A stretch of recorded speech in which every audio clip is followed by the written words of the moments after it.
Sebelum memahami tentang persepsi, terlebih dahulu kita harus memahami tentang kognisi. Kognisi adalah suatu proses mental untuk memperoleh suatu pemahaman terhadap sesuatu. Kemampuan kognitif berarti seseorang mampu untuk memahami sesuatu yang terjadi di lingkungannya, baik itu lingkungan dalam maupun lingkungan luar.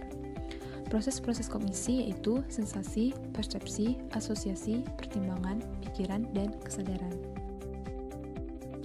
Sensasi adalah kesadaran akan adanya suatu rangsang, sedangkan persepsi adalah sensasi yang ditambah dengan pengertian. Sensasi sama dengan penginderaan. Semua rangsang yang masuk ke dalam diri melalui panca indera, kemudian terus ke otak. Namun, tidak semua rangsang yang masuk itu dapat dipahami dan dimengerti. Rangsang yang disadari tetapi tidak dipahami itu disebut sebagai sensasi, dan jika disertai dengan pemahaman, itu disebut persepsi. Persepsi tidak sama dengan pengertian. Persepsi seseorang bisa saja salah atau tidak tepat. Persepsi yang benar adalah mampu mencerminkan apa yang sebenarnya, sedangkan persepsi yang tepat adalah serasi antara indera yang satu dengan indera yang lain. Dalam pandangan psikologi naturalistik, apa yang dilihat itu disebut sebagai persepsi hukum, dan apa yang dibayangkan itu disebut sebagai persepsi potensial.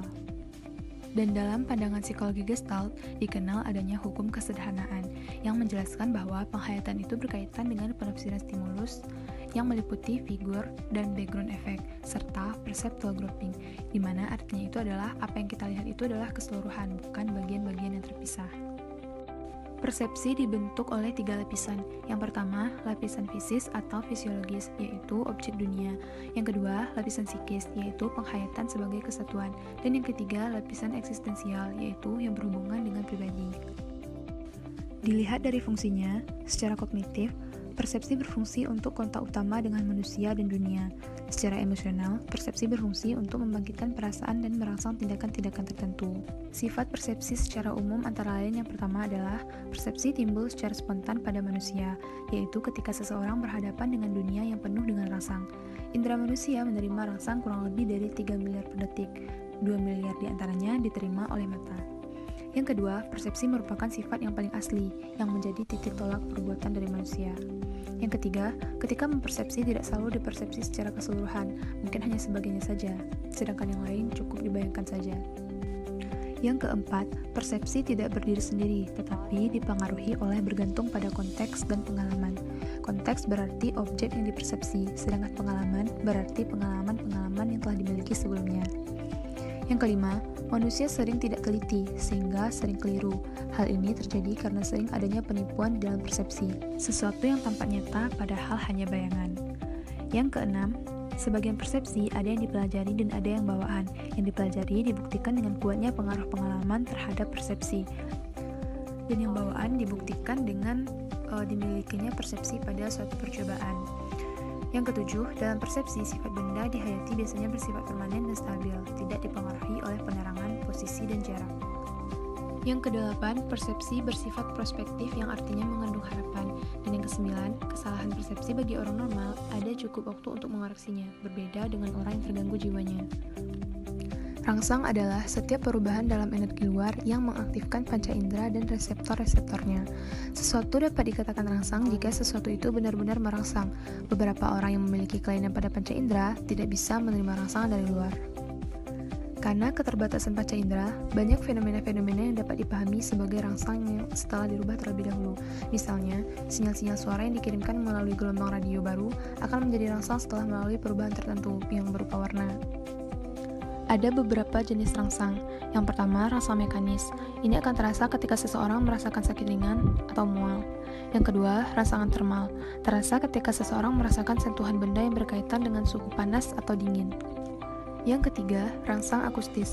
Terasa ketika seseorang mendengarkan bunyi, irama, alunan, dentuman yang berkaitan dengan suara-suara yang masuk ke telinga. Mungkin seperti dentuman speaker besar. Yang keempat yaitu rangsang kenyam-kecap. Terasa ketika seseorang merasakan makanan yang rangsangannya itu berkaitan dengan partikel-partikel kecil yang ada dalam cairan, lalu larut ke dalam lidah. Mungkin contohnya seperti rangsangan ketika melihat sesuatu yang pedas atau yang asam. Yang kelima yaitu rangsang bau. Terasa ketika seseorang membaui aroma, yaitu rangsang itu berkaitan dengan partikel-partikel kecil yang dihantarkan melalui udara. Kemudian masuk ke hidung dan tercium aroma harum atau busuk. Contoh aroma harum itu mungkin seperti kita mencium bau parfum, dan aroma busuk itu mungkin seperti kita mencium bau bangkai. Yang keenam yaitu rangsang visual. Terasa saat seseorang menatap benda-benda yang rangsangnya itu berkaitan dengan cahaya lalu masuk ke mata. Mungkin contohnya seperti cahaya yang menyilaukan mata atau sesuatu yang menyilaukan. Baik, perkenalkan, saya Desulandari. Saya akan melanjutkan penjelasan dari rekan saya tadi, yaitu untuk poin jenis-jenis gangguan persepsi. Nah, jenis-jenis gangguan persepsi ini berdasarkan inderanya ada beberapa jenis. Yang pertama, gangguan persepsi pada indera perabaan. Ada sekitar 3 bentuk gangguan persepsi pada indera perabaan. Yang pertama adalah hyperestesia. Hyperestesia ini merupakan kepekaan yang berlebihan terhadap stimulus-stimulus yang didapat oleh indera perabaan. Nah, biasanya untuk gangguan hyperestesia ini dialami oleh penderita penyakit herpes. Untuk yang kedua yaitu anestesia. Anestesia ini adalah tidak ada rasa sama sekali terhadap indera kulit. Dan untuk anestesia ini ada beberapa jenis juga, yaitu yang pertama anestesia menyeluruh, yang kedua anestesia sebagian, dan yang ketiga adalah anestesia lokal. Nah, biasanya anestesia ini akan dialami oleh orang-orang yang akan melakukan operasi bedah. Jadi ketika melakukan operasi, tenaga medis akan menyuntikkan zat-zat untuk melakukan anestesia, sehingga orang yang mendapatkan suntikan zat tersebut akan mengalami mati rasa pada bagian yang disuntikan zat tersebut. Dan dengan kata lain, ini adalah semacam bius yang diberikan oleh tenaga medis kepada pasien yang akan melakukan operasi bedah. Nah, untuk yang ketiga adalah parestesia. Parestesia ini merupakan perasaan-perasaan yang palsu terkait perabaan-perabaan, dan ini ada sekitar 4 bentuk juga. Untuk bentuk yang pertama adalah akroparestesia. Akroparestesia ini seperti kesemutan yang terjadi pada penderitanya. Kesemutan itu berulang-ulang dan tidak diketahui penyebabnya. Nah, untuk akroparestesia ini sekarang lebih dikenal dengan carpal tunnel syndrome.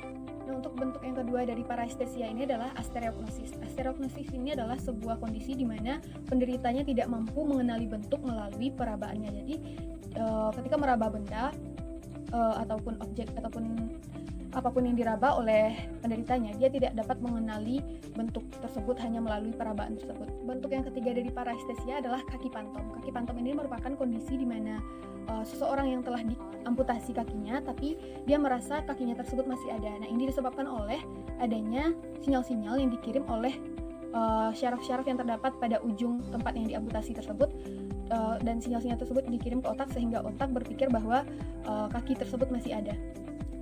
Dan untuk bentuk keempat dari parestesia ini adalah sinestesia. Sinestesia ini seperti terdapat stimulus-stimulus terhadap suatu indera tertentu, namun indera yang lainnya yang merespon, seperti seseorang yang mampu melihat warna musik, warna suara, kemudian mampu melihat atau mencium warna, dan itu disebut dengan gangguan sinestesia. Nah, berikut ada contoh video atau contoh penderita yang mengalami sinestesia ini.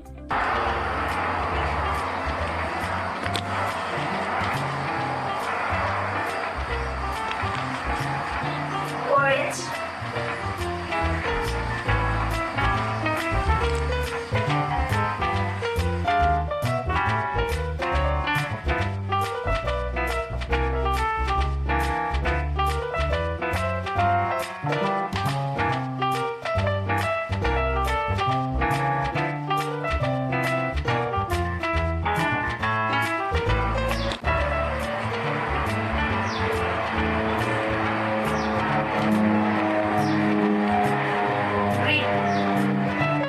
Gangguan persepsi yang kedua adalah gangguan dalam indera penciuman atau pembauan. Ada 2 bentuk lagi. Yang pertama, anosmia. Anosmia ini adalah kehilangan seluruh ataupun sebagian kemampuan untuk mencium aroma-aroma yang dihasilkan oleh suatu benda. Jadi, penderita ini tidak mampu atau kehilangan sebagian kemampuannya untuk mencium aroma dari suatu benda atau mengenali aroma dari suatu benda. bentuk yang kedua dari gangguan dalam indera penciuman ini adalah hyperosmia atau kepekaan yang terlalu berlebih terhadap rangsangan bau. Jenis gangguan persepsi yang ketiga adalah gangguan dalam persepsi yang umum. Ini ada 2 poin, yang pertama ilusi, yang kedua halusinasi. Untuk yang pertama ilusi, yaitu suatu persepsi yang salah atau palsu, dan persepsi ini memiliki objek stimulus yang mana objek tersebut dapat disadari oleh penderitanya dan juga orang lain. Kemudian stimulus dari objek tersebut dipersepsikan atau diinterpretasikan secara salah oleh penderitanya. Hal itu disebabkan oleh keadaan afeksinya mungkin, atau adanya dorongan-dorongan atau impuls-impuls yang kuat, sehingga penderita menginterpretasikan stimulus tersebut secara salah. Untuk ilusi, ini ada 2 jenis. Yang pertama, ilusi fisik. Ilusi fisik ini adalah seperti misalnya seseorang melihat timbunan kain di dalam ruangan gelap, lalu menginterpretasikannya seperti ia melihat hantu. Untuk yang kedua adalah ilusi psikis.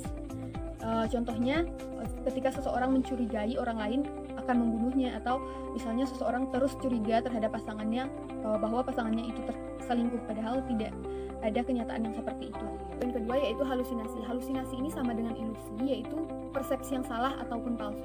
Namun bedanya, ilusi memiliki objek stimulus yang tampak atau nyata, dapat dilihat oleh siapa saja, dapat dilihat oleh penderita dan juga orang lain, sedangkan halusinasi ini memiliki objek stimulus yang hanya dapat dilihat oleh penderita itu saja. Jadi orang lain tidak dapat melihatnya karena tidak tampak atau tidak nyata. Biasanya halusinasi ini berkaitan dengan pengalaman psikologis seseorang. Nah, isi dari halusinasi ini biasanya adalah impuls-impuls atau dorongan-dorongan yang selama ini atau sebelum ini direpresikan oleh si penderita, sehingga pada dunia halusinasinya itu dimunculkan. Gangguan halusinasi ini biasanya dialami oleh penderita gangguan mental berat seperti skizofrenia. Ada beberapa bentuk halusinasi. Yang pertama adalah halusinasi dengar. Berarti ini berkaitan dengan pendengaran. Halusinasi yang berkaitan dengan pendengaran, seolah-olah misalnya penderita tersebut mendengar suara bisikan atau suara lentingan, atau mendengar bisikan kata-kata, atau mendengar bisikan kalimat yang ditujukan kepada dirinya. Ini membuat si penderita terlihat seperti berbicara sendiri atau bertengkar dengan sumber suara yang dia dengar tersebut. Jenis halusinasi yang kedua adalah halusinasi lihat. Halusinasi lihat ini biasanya beriringan dengan turunnya kesadaran, dan pada umumnya halusinasi lihat ini terjadi pada penderita yang mengalami kerusakan otak. Dan biasanya pada penderita ini mereka akan seolah-olah melihat objek. Objek tersebut biasanya adalah objek yang mengerikan, menakutkan, seperti melihat hantu, melihat ular, atau melihat binatang-binatang buas yang seolah akan mengejarnya. Kemudian halusinasi cium atau halusinasi pembauan. Pada kasus ini penderitanya akan seolah-olah mencium bau tertentu, seperti misalnya bau kemenyan, bau mawar, atau bau apapun, yang kemudian dia rasa bau tersebut mengikuti dia kemanapun dia pergi.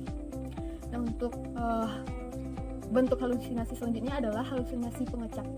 Halusinasi pengecap ini biasanya misalnya jika penderita itu selalu berada dalam kondisi emosi ketakutan, maka penderita tersebut akan seolah-olah merasa lidahnya itu selalu pahit.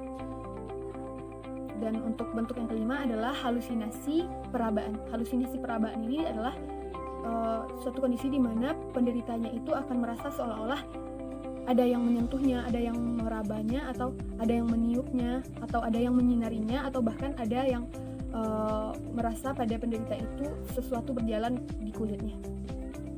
Kemudian halusinasi kinestetik. Halusinasi ini yaitu kondisi di mana penderitanya akan merasa seolah-olah badannya tersebut bergerak tanpa kendalinya dan tidak ada henti-hentinya. Bentuk halusinasi selanjutnya adalah halusinasi visceral, yaitu kondisi di mana penderitanya merasakan ada perasaan-perasaan tertentu di dalam tubuhnya. Dan selanjutnya adalah halusinasi hipnagogik. Halusinasi hipnagogik ini juga bisa dialami oleh orang-orang normal, dan ini biasanya terjadi tepat ketika seseorang itu akan tidur atau tepat ketika sebelum tidur. Selanjutnya adalah halusinasi histerik. Ini timbul pada neurosa histerik karena adanya konflik. Selanjutnya adalah gangguan depersonalisasi. Nah, pada kondisi ini, penderitanya akan merasa perasaan aneh terhadap dirinya. Dia merasa dirinya yang sekarang bukanlah pribadi yang dulu lagi.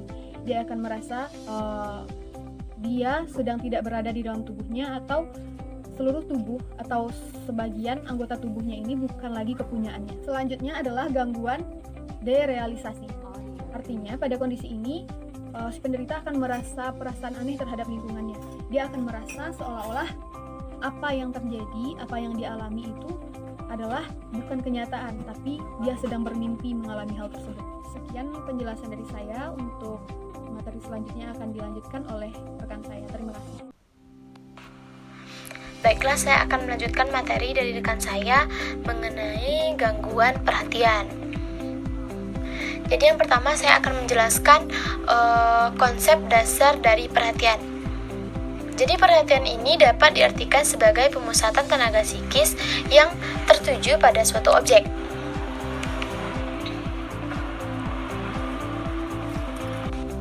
Jadi perhatian berkaitan dengan kesadaran dan ingatan. Kita lanjutkan jenis-jenis dari perhatian ini. Jadi terdapat 3 jenis dari perhatian. Yang pertama itu perhatian yang berdasarkan intensitasnya. Jadi perhatian yang berdasarkan intensitasnya ini terbagi menjadi 2. Yang pertama perhatian intensif, yang kedua perhatian tidak intensif. Jadi makin banyak kesadaran yang menyertai sesuatu aktivitas atau pengalaman batin, maka perhatian tersebut semakin intensif. Jadi jenis yang kedua yaitu perhatian berdasarkan cara munculnya. Ini terbagi 2 juga. Yang pertama perhatian spontan, yang kedua perhatian sekehendak. Perhatian spontan ini perhatian yang tak disengaja. Contohnya itu seperti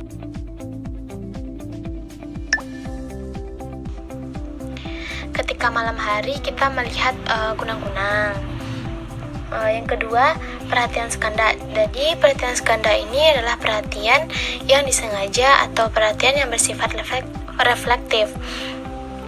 Contohnya itu bisa kita contohkan seperti kita itu kaget mendengar suara yang keras, seperti kita mendengar klakson dari mobil truk.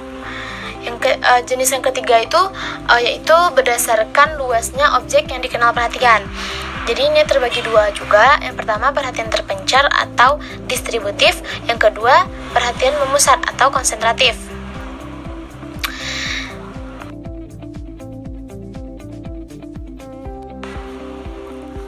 Contoh dari perhatian terpencar ini seperti seorang mahasiswa yang sedang mendengarkan dosennya yang sedang memberikan materi kuliah sambil membaca SMS atau menjawab SMS, atau sedang mengobrol dengan teman sebelahnya. Yang kedua, perhatian memusat. Contohnya itu seperti kita sebagai seorang mahasiswa yang sedang mengerjakan soal ujian.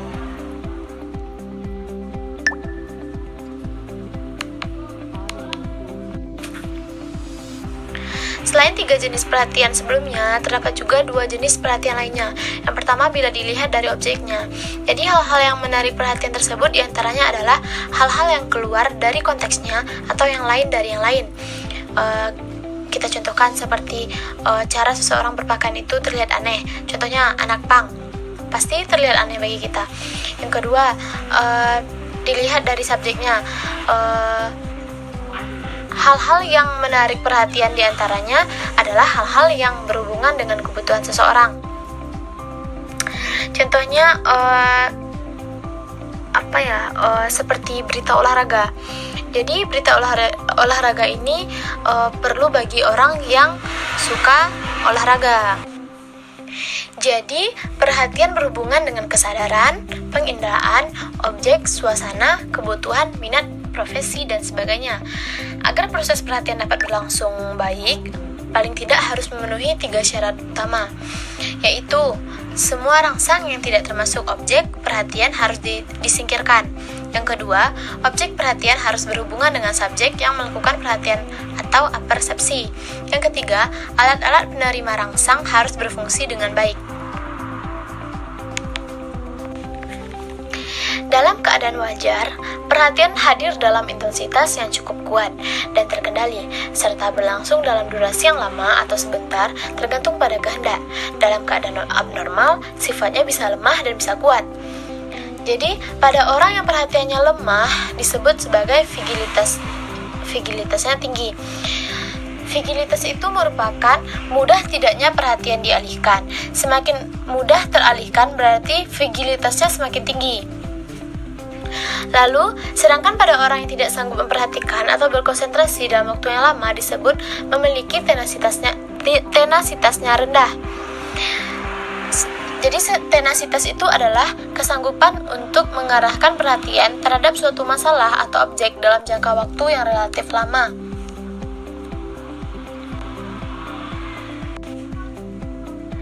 Sebelumnya kita membahas jenis-jenis dari perhatian saja.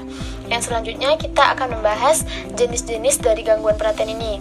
Yang pertama itu jenis gangguan perhatian distraktibilitas, yang kedua jenis gangguan perhatian aproseksia, yang ketiga jenis gangguan perhatian hyperproseksia. Jadi yang pertama kita akan membahas jenis gangguan distraktibilitas, yaitu ketidakmampuan mengarahkan perhatian dirinya, perhatiannya mudah teralihkan pada rangsang atau stimuli yang tidak berarti, atau ketidakmampuan mempertahankan perhatian. Yang kedua, aproseksia, yaitu ketidaksanggupan untuk memperhatikan secara tekun dalam waktu yang singkat terhadap suatu situasi dengan tidak memandang pentingnya situasi itu. Yang ketiga, hyperproseksia, yaitu konsentrasi yang berlebih-lebihan sehingga lapangan persepsi menjadi sangat sempit. Berdasarkan DSM-4 atau Diagnostic and Statistical Manual of Mental Disorder, kriteria gangguan inatensi atau ketidaksadaran perhatian didasarkan 6 atau lebih gejala yang menetap selama 6 bulan sampai tingkat maladaptif dan tidak konsistensi dengan tingkat perkembangannya, yaitu yang pertama, sering gagal memberikan perhatian terhadap perincian atau melakukan kesalahan yang tidak berhati-hati dalam tugas sekolah, pekerjaan, atau aktivitas lain. Yang kedua, sering mengalami kesulitan dalam mempertahankan atensi terhadap tugas atau aktivitas permainan. Yang ketiga, sering tidak tampak mendengarkan jika berbicara langsung. Yang keempat, sering tidak mengikuti instruksi dan gagal menyelesaikan tugas sekolah, pekerjaan, atau kewajiban di tempat kerja. Yang kelima, sering mengalami kesulitan dalam menyusun tugas dan aktivitas. Yang keenam, sering menghindari, membenci, atau enggan untuk terlibat dalam tugas yang memerlukan usaha mental yang lama, seperti tugas sekolah atau pekerjaan rumah.